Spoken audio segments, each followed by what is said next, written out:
Primeiro, eu já tive que lidar com isso, já ouvi muita gente falando, né? A gente, vamos colocar aqui, eu acho que em diversos momentos, várias aspas, né? Porque é fala de algumas pessoas, mas não necessariamente geral, né? Mas quando a gente vê muita gente compartilhando dessa crença, né? De que é Deus que me protege, principalmente quando a gente vai falar de seguro de vida, não preciso disso. E eu acho que você, Luciano, começando por ti, cara, já deve ter tido que lidar com essa situação, né? De ter esse tipo de objeção.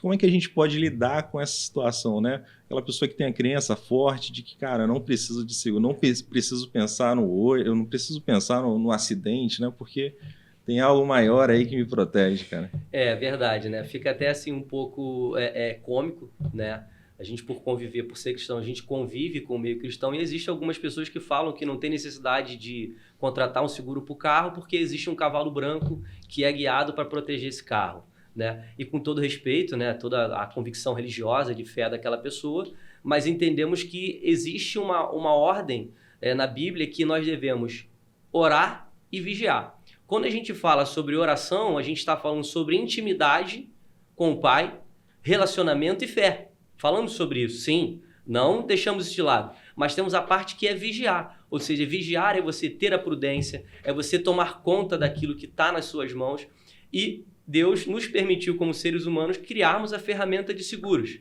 Então a gente precisa deixar bem claro que ela vai ter uma oração, ela vai ter uma proteção divina, mas de maneira terrena ela precisa vigiar. E dentro do que ela vai fazer como vigiar é contratar uma apólice de seguro, seja para o carro dela, seja para ela mesmo, né? O seguro de vida dela é importante, e para tudo que tange no aspecto de risco, né? Que viver é um risco.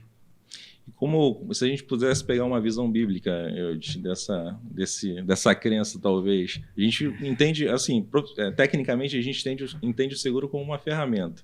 Um trabalhador usa um capacete, uma bota para desenvolver melhor a sua profissão. Na vida, a gente tem o seguro, quando a gente fala do contexto financeiro, né, como uma ferramenta. Mas se a gente puder trazer uma visão bíblica sobre isso. Vou ter que me controlar um pouco, porque quando entra... Mas, assim, a visão, né? Eu acredito, né, assim, eu acredito assim, que existem essas pessoas que têm essa visão do cavalo branco. Já me deparei com algumas, mas isso é de uma idiotice enorme. Com todo carinho a quem pensa assim, tá? É de uma idiotice, assim, assustadora, né? Porque, primeiro que, né, proposta do Evangelho, entendeu? Acerca de tudo é nos tirar do mundo no sentido de não estarmos, né, vivendo segundo os rudimentos, né, segundo as regras do mundo, e depois Cristo começa a tirar o mundo de dentro de nós, que é o desejo que nós temos pelo mundo, né? Mas ele não nos tira do mundo físico, né? Nós vivemos aqui nessa terra cheio de incertezas no tocante às questões da terra, entendeu? E é interessante quando a gente se depara com essas coisas, eu falei, porque assim, é de fato muito, assim, muito idiota, né? E grande parte de pessoas que pensam assim, eu até digo, essas pessoas, embora digam ser cristãs, elas estão sob influência do maligno, né? Do mal, né? Eu vou dizer por quê, né? Por que pessoas que pensam assim, elas estão sob influência do mal? Né? Lá no Evangelho de Mateus, quando Cristo é levado pelo Espírito Santo, né, a ser tentado por Satanás no deserto, olha que interessante.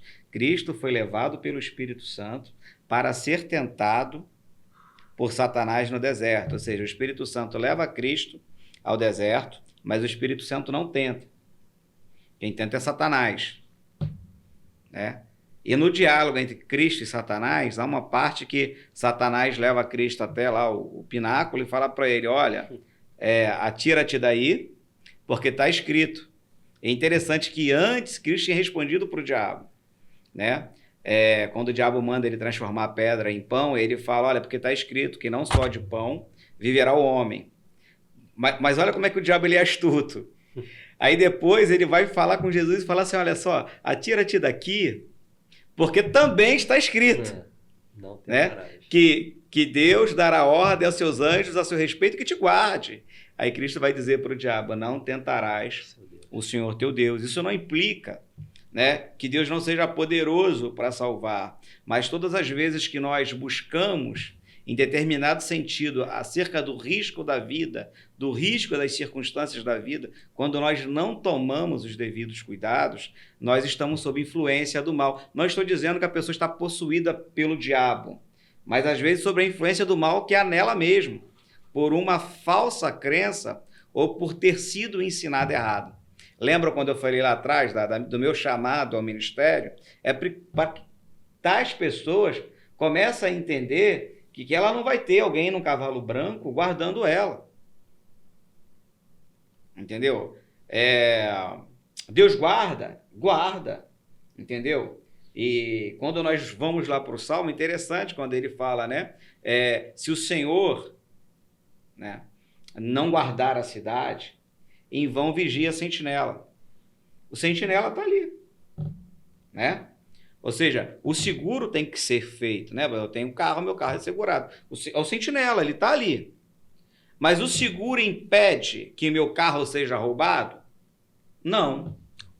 Quem pode impedir que meu carro seja roubado? É Deus. Né? É Deus. Mas Deus também pode permitir que o meu carro seja roubado. Entendeu? E se meu carro for roubado, né? Eu tenho seguro. E o seguro serve para isso.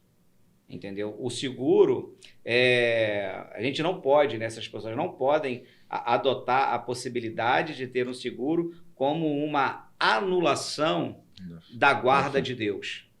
Né? Pelo contrário, Deus guarda. E o seguro é um meio que Deus nos deu para que pudéssemos guardar. Entendeu? Porque crer é também pensar. Né? A nossa crença, né? A nossa fé, ela não tira, entendeu? A nossa capacidade de raciocínio e de pensar, de pensamento, né? Isso é visto, inclusive, nas confissões, por exemplo, né? Pedro, Paulo, sempre está assim, né? Nisso temos conhecido e crido, ou seja, conhecer e crer, fé e razão, caminhando lado a lado. Quando a gente traz isso para a nossa vida prática, no sentido de seguro, de fazer seguro, entendeu? É muito por aí, né? É o pensar, né? E a fé, entendeu? Eu vou fazer o seguro, mas Deus vai me livrar, Deus vai me guardar, entendeu? Até porque aos olhos de Deus, né?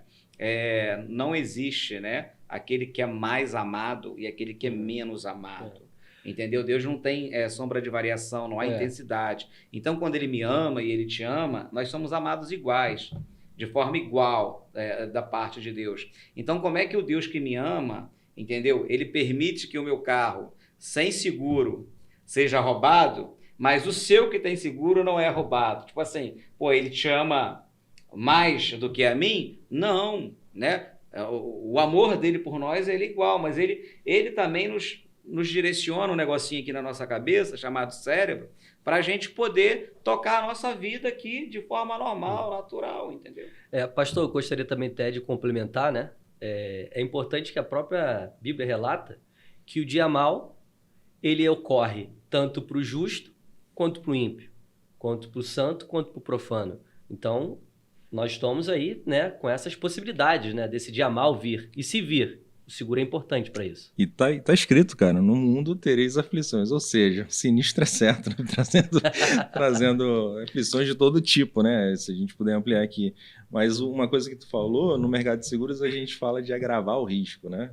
É possível, né? É possível você ser assaltado, é possível você sofrer um acidente e tudo mais. O que não pode, para a regra do seguro, né? É você ainda agravar isso. Eu sei que eu posso ser assaltado em determinada rua. Por que eu vou lá, né? Ah, não, porque alguém vai me proteger. Eu sei que se eu fizer ter determinada atitude, pode vir a causar um acidente, né? Se eu for negligente ao dirigir, e por aí vai, isso pode causar um acidente. Isso eu estou agravando o risco. O que não pode acontecer é o baseado, né, talvez nesse tipo de crença, né? Eu ainda agravar e me expor, né, a riscos ainda maiores. E aquilo que você falou, a fé, Não anula o seguro e vice-versa, né? O seguro não vai anular a tua fé Não. de maneira nenhuma.